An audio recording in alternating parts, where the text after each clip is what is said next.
எல்லோருக்கும் வணக்கம். Big Boss season 9 Tamil. So இந்த வீடியோவில் நம்ம பார்வதி மேலேயும் கமருதீன் மேலேயும் கேஸ் ஃபைல் பண்ணியிருக்காங்க அப்படின்ற மாதிரியான ஒரு தகவல் ரொம்ப பயங்கரமாக ஸ்ப்ரெட் ஆகிட்டு இருக்கு. ஸோ அதனுடைய உண்மைத்தன்மை என்ன அப்படிங்கிறத பற்றி பார்க்க போகிறோம். அடுத்து பார்த்தீங்கன்னா நம்ம பலூன் நேற்று விஜய் சேதுபதி இந்த சைடு கையை தூக்குற வரைக்கும் நான் நிற்பேன் மேடையில் அப்படின்ற மாதிரி மாறுதட்டுச்சு. அது என்ன அப்படிங்கிறதை பற்றி பார்க்க போகிறோம். அடுத்து நிறைய பேர் பார்வதிக்கு சப்போர்ட்டிவாக பேச ஆரம்பிச்சிருக்காங்க அப்படிங்கிறது. இந்த மாதிரி இவ்வளோ ஹேட் வேணான்ற மாதிரி நிறைய பேர் இப்போ வீடியோஸ் பண்ண ஆரம்பிக்கிறாங்க. ஸோ அது ஒரு நல்ல ஒரு பிரேக் த்ரூ மூமெண்ட்டாக பார்க்க முடியுது அப்படிங்கிறது நான் சொல்கிறேன். அப்புறம் வனிதா விஜயகுமார் அவர்கள் என்னங்க இது அப்படின்ட்டாங்க. அதை பற்றி பார்ப்போம், அவங்களுக்கு ஒரு பதிலடி இருக்குது.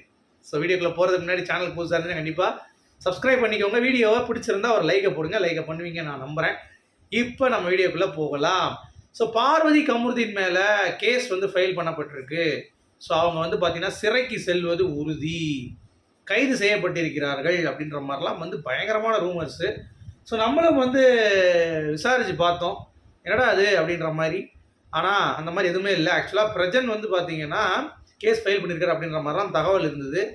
நம்ம விசாரித்த வரைக்குமே அதெல்லாம் ஒன்றும் கிடையாது. அவர் அவங்களுடைய மனைவியோடைய அந்த நடிப்பு திறமை அப்படிங்கிறது வெளியே நிறையா பேருக்கு தெரிஞ்சதுனால அதை டேமேஜ் கண்ட்ரோல் பண்ணுறதுக்கு வட்ட ஒரு இன்டர்வியூவில் உட்காந்துக்கிட்டு ஜஸ்டிஃபை பண்ணி கிடக்காரு. சரியா, அவர் இன்ன வரைக்கும் ஒத்துக்கவே இல்லை அப்படிங்கிறது பார்க்க முடியுது. ஸோ அவர் மீண்டும் மீண்டும் பார்வதி கமருதீன் அவங்க பொண்டாட்டி பார்த்தீங்கன்னா ரொம்ப நல்ல பொண்ணு, இவங்க தான் ரொம்ப கெட்டவங்க அப்படின்ற மாதிரி ப்ரொஜெக்ட் பண்ணிகிட்டு இருக்காப்புல. மக்கள் கார் துப்பிட்டான், அதெல்லாம் ஒன்றும் கிடையாது அப்படின்ற மாதிரி நீங்கள் அதை பார்த்துருப்பீங்க. நம்ம அதனால் அவரை நம்ம கேஸை போடுற அப்படின்றாங்க, அதெல்லாம் ஒன்றும் கிடையாது. நம்ம ஏற்கனவே நான் சொல்லிட்டேன், என் ஃப்ரெண்டு மூலமாக பேசணும். They are fine, they are கொஞ்சம் அப்செட் தான். அது அப்செட் இல்லாமல் இருக்க முடியாது, ஏன்னா ரெட் கார்டுங்கிறது சும்மா கிடையாது. நான் கூட ஏற்கனவே சொன்ன மாதிரி கமருதீன் பார்த்தீங்கன்னா ஒரு கடை ஓப்பனிங்க்கு போகிறாப்புல. அது பார்த்தீங்கன்னா டிவியில் டெலிகாஸ்ட் ஆகுமான்லாம் தெரியாது. ஸோ அங்கே பாரதி இன்னும் கொஞ்சம் பேக்கில் என்ன சொல்கிறது பேட்டில் பண்ணிகிட்டு இருக்காங்க வீட்டில். ஸோ அவங்க மைண்டில் பார்த்தீங்கன்னா நிறைய விஷயங்கள் ஓடிட்டுருக்கு. பட் எல்லாருமே ஃபைன், அதில் எந்த ஒரு மாற்று கருத்தும் இல்லை அப்படிங்கிறது தான். சரியா, நம்ம போட்டு மைண்டை குழப்பிக்க வேணாம். சரியா, அது மாதிரி கேஸ் போட்டாங்க, அதிரடி கைது ஆகிடுச்சு, இந்த மாதிரி ஒரு வெங்காயம் கிடையாது. தே ஆர் சேஃப் அப்படிங்கிறதை நீங்கள் புரிந்து கொள்ள வேண்டும். ஓகே, இது ஒன்று. நெக்ஸ்ட்டு அரோரா. நான் இனிமேல் கேஷ் பாக்ஸ் எடுக்க மாட்டேன். என்ன இவ்வளோ தூரம் மக்கள் கொண்டு வந்திருக்காங்க அப்படின்னா கண்டிப்பாக நான் விஜய் சேதுபதி அவர்கள் என் கையை தூக்குற அளவுக்கு இல்லை, நான் எடிட் ஆகிறேன், இல்லை எப்படினாலும் சரி நான் இருக்க போகிறேன் அப்படின்ற மாதிரி சொன்னோடனே விக்ரமுக்கு பார்த்தீங்கன்னா பிரெயின் வாஷ் பண்ணுறாங்க. அந்த மாதிரி விக்ரம், நீ தயவு செஞ்சு பேச்சு எடுத்துடாதுடா. சரியா, ஏன்னா நீ எடுத்துட்டேன்னா ரொம்ப கஷ்டம், மக்கள் நம்பிப்பாங்க, ஏமாச்சிடாத அப்படின்ற மாதிரிலாம் பயங்கர பில்டப்பு. உடனே சரிம்மா அப்படின்னு சொல்லிட்டு அவன் ரெடியாக தான் இருக்கான். பஸ்ஸர் அடிச்சிட்டாங்க, நான் பாட்டு வெட்டி எடுத்து போயிட்டே இருப்பேன் அப்படின்ட்டான் விக்ரம். நீ என்ன சொல்லிட்டு போ அப்படின்ற மாதிரி. ஏன்னா அவன் ரொம்ப அப்செட் ஆகிட்டான் அன்றைக்கி வியானா சொன்னதுலேருந்து. பட் இந்த பலூன் கன்வின்ஸ் பண்ணி நான் போக மாட்டேன், ஏன்னா விஜய் சேதுபதி நம்பிக்கை வந்துருச்சு. சரி, இப்படி டிக்கெட் ஃபினால் வரைக்கும் கொடுத்துட்டாங்க, எப்படி டைட்டில் நம்ம கொடுத்துருவாங்க அப்படின்ற மாதிரி ஒரு ஆசை. ஏன்னா ஆசைப்படலாம், அதுக்காக ஏக்கர் ஆசைப்படலாம் அப்படின்ற மாதிரி விஜய் சேதுபதி கையை தூக்கணும் அப்படி இப்படிங்குது. என்னமோ பயங்கரமாக கேம் ஆன மாதிரியும் கானா வினோத் மட்டும் தான் எடுத்துகிட்டு போயிடுவார் போல் அப்படிங்குது. நீ எடுத்துகிட்டு போனாலே எங்களுக்கு சந்தோஷம் தான், உனக்கே கிடைக்கூடாதுன்னு நாங்கள் பார்த்துட்டு இருக்கோம். நீ என்ன பேச்சு பேசுகிறா? பார்வதியும் கமருதீன் வின் பண்ணியிருந்தா அவள் போயிருப்பாளாம் இப்போயே வாக் அவுட் பண்ணி டிக்கெட்டு ஃபினாலே. ஏன் என்ன மூதேவி அப்படின்ற மாதிரி தான் இருந்துச்சு. சரியா, இது ஒரு பக்கம் போயிட்டு இருந்துச்சு. அப்புறம் ஆர்ஜே தீனா அவர்கள் இந்த மாதிரி கமருதீன் பார்வதிக்கு ரெக்கார்டு கொடுத்ததை பற்றி நிறையா பேசிகிட்டு இருந்தாங்க. எதுக்கு அப்படின்னு சொல்லி பார்த்தீங்கன்னா அவர் க்ளீனாக சொல்லிட்டார், இது டிஆர்பிக்காக பண்ணுற விஷயம். இதில் அவங்களுடைய லைஃப் போகலை அதெல்லாம் சேனல் கேர் பண்ண மாட்டாங்க.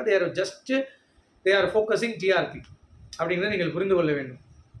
ஓகே, இதெல்லாம் ஒரு கார்ப்பரேட். ஸோ அப்படி தான் இருக்கும். அது அவங்களுக்கு பாரதிய கம்பெனிக்கும் அவங்க ஒரு பலிகடை ஆக்கப்பட்டார்கள். வெளியே அவங்களும் அதை உணர்ந்து கொண்டு செயல்படுவார்கள். அதுக்காக அவங்கள திட்டிகிட்டு இருக்கணும் அப்படிங்கிறது கிடையாது. அப்படின்னு பார்த்தா அவங்க காட்டுறனால நமக்கு தெரியும் அவங்க தப்பு பண்ணியிருக்காங்கன்ட்டு. இதே இது காட்டாமல் வெளியே எவ்வளோ பேர் தப்பு பண்ணிகிட்டு இருக்காங்க, எவ்வளோ குற்றங்கள் நடக்குது, இதெல்லாம் நம்ம வாய்ஸ் அவுட் பண்ணுறோமா, எதுக்கு இவங்களை போட்டு நீங்கள் அடிச்சுட்டு இருக்கீங்க அப்படின்ற மாதிரி ரொம்ப சூப்பராக ஆர்ஜே தீனா அவர்கள் பேசியிருந்தார். அதுக்கு ஒரு வாழ்த்துக்கள் சொல்லிக்கலாம். அட்லீஸ்ட் சமூக சீர்கேடு அப்படின்றது சும்மா வாய் வார்த்தையில் இல்லாமல் அவர் be fair to everyone அப்படின்ற அந்த கான்செப்டில் இருக்கார்ல, எல்லாத்துக்கும் சமநிலை அப்படின்ட்டு. தட் இஸ் குட் அப்படிங்கிறது. அப்புறம் வனிதாக்கா, ஏம்மா உங்கள் சீசனில் மதுமிதா கையை இருக்கும்போதெல்லாம் சும்மா கேரிஸ் கார்னர் அப்படின்னு சொல்லிட்டு நல்லா பிளிர்ன பண்ணி மாதிரி பார்த்தீங்கன்னா பிளிரிட்டு இப்போ பார்த்தீங்கன்னா அந்த வீடியோ பார்க்குறாங்களாம் பாரதி கமருதீன். அந்த வீடியோ ஒருத்தர் போட்டு காட்டுறான் பாருங்க அப்படின்னு ஒன்று அப்படிங்குது. ஏம்மா இதெல்லாம் எவ்வளோ பரவாயில்லம்மா, நீங்கள் உங்கள் சீசனில் மதுமிதாக்கா பண்ணாததா? என்ன பேட்ச் பாருங்க, என்னமோ இப்போ இவங்க உத்தம மாதிரியும் நாங்களாம் வந்து நல்லவங்க மாதிரியும் நல்ல ஒரு ஞானி மாதிரியும் உட்காந்து வந்து சீனா போட்டுட்டு இருக்காங்க. டேய் வனிதாம்மா, என்னென்ன பிக் பாஸ்ல நீங்க பண்ணீங்க, ஆத்தாடி ஆத்தா மாமா எதிரி சொல்லி. இப்போ வந்து பாரதி கமலன் பண்ணது வந்து ரொம்ப டாக்ஸிக்கா இருக்கு அம்மா, நீங்க சொல்லாம டாக்ஸிக்கை பத்தி வனிதா விஜயகுமார் அவர்களே அப்படின்ற மாதிரி தான் இருந்துச்சு. அவனே தப்பு தான், அதுக்காக நீங்க ரியாக்ட் பண்ற அளவுக்குலாம் என்ன சொல்றது, நீங்க நம்பர் 1 பார்க்குறவங்க நம்பர் 2 பார்க்குறேன்னு சொல்லலாம். நீங்க நல்லவங்க மாதிரில வந்து சீனா போட்டிருக்கீங்க. உங்களுடைய கருத்துக்கள் சொல்லுங்க. மீண்டும் சந்திப்போம்.